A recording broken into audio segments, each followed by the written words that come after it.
Hi, so before I took the test, I would say that I'm an introvert. I've just I've taken Myers-Briggs before and I got like introvert and stuff like that.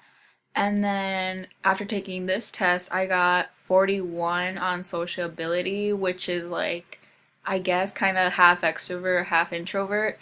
And in the summary, it said you don't mind being around big crowds, but that doesn't mean you'll want to crash every party you're invited to. Having an active social life and extending your network of friends is relatively important to you, but isn't the most crucial thing. You've managed to strike a great balance between actively involving yourself in your large social network and spending some quality time with few intimate friends.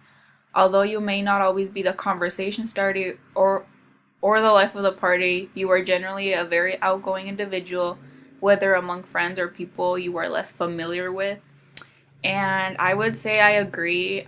There are some situations where I'm like really outgoing and like I'll be the one to like start talking first, but that's like if it's like a smaller group of people, I feel more comfortable like speaking my mind, I guess. And then like in larger groups, I do sometimes, but it's more like uncomfortable for me, I guess. But either way, yeah, I agree that I'm like half extrovert, half introvert, and just kind of like depends on the situation that I'm in and like how comfortable I'm feeling and stuff like that. So, yeah.